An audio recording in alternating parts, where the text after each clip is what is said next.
Bonjour à tout le monde. Quel rapport y a-t-il entre la foi et les œuvres? C'est à cette question que nous répondrons ce matin. Ouvrons nos Bibles dans Jacques chapitre 2 à partir du verset 14 que nous lisons. Mes frères, que sert-il à quelqu'un de dire qu'il a la foi s'il n'a pas les œuvres? La foi peut-elle le sauver? Si un frère ou une sœur sont nus et manquent de la nourriture de chaque jour, et que l'un d'entre vous leur dise « Allez en paix, chauffez-vous et vous rassasiez », et que vous ne leur donniez pas ce qui est nécessaire au corps, à quoi cela sert-il? Il en est ainsi de la foi. Si elle n'a pas les œuvres, elle est morte en elle-même. Ici, Jacques désire attirer notre attention sur le fait que la véritable foi en Jésus-Christ notre Seigneur et en l'œuvre de sa grâce produit des fruits, produit automatiquement des fruits dans nos vies. Cette foi-là transforme notre façon de penser, transforme notre façon de parler, transforme nos actions. Il est clair que celui qui dit d'être en communion avec Christ, celui qui dit d'avoir l'esprit de Christ, doit marcher comme Christ lui-même a marché, en accomplissant les œuvres que Jésus-Christ lui-même a accomplies. Et le Seigneur donna un commandement à ses disciples en leur disant « Aimez-vous les uns et les autres, comme je vous ai également aimé. » Et encore, aimez vos ennemis, aimez votre prochain. Et l'amour pour nos ennemis, l'amour pour notre prochain est quelque chose de pratique.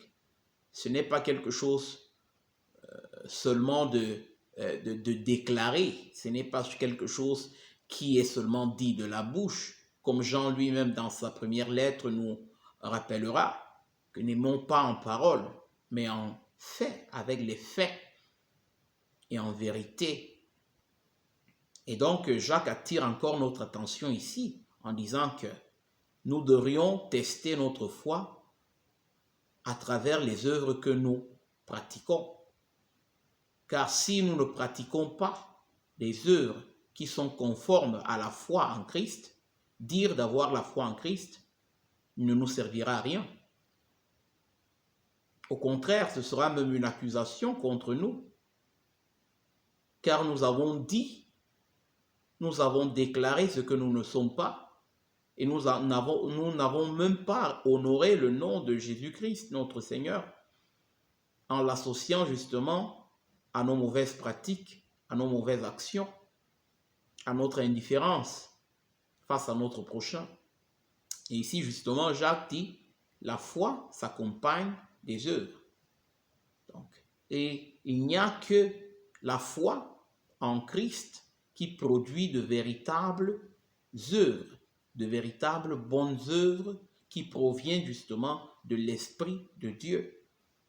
C'est encore ce que Jacques désire encore que nous comprenions ce matin.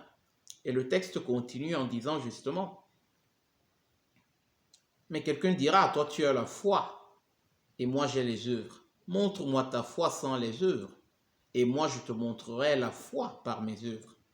Donc les bonnes œuvres sont la démonstration, sont la conséquence de la foi. Et comme les Écritures nous l'enseignent, les bonnes œuvres ne proviennent que de l'Esprit de Dieu. Il n'y a que ceux qui ont l'Esprit de Dieu qui peuvent accomplir de bonnes œuvres, jugées bonnes par Dieu lui-même, pas par les hommes. Et donc, c'est cette foi authentique en Christ que nous devons rechercher. Et cette foi dérive d'un miracle, d'un don que le Seigneur vient déposer en nous. Le don de sa personne. Cette confiance en sa personne, en l'œuvre qu'il produit lui-même, afin que nous puissions être conformes à sa parole. Il est clair que nous devrions justement nous interroger, nous devrions nous examiner pour voir si nous sommes dans la foi. si nous sommes effectivement en train de marcher selon la foi, de marcher selon Jésus-Christ, qui est non seulement l'auteur, mais il est celui qui accomplit, qui produit justement, qui manifeste la foi en nous et ses œuvres à travers sa parole et son esprit.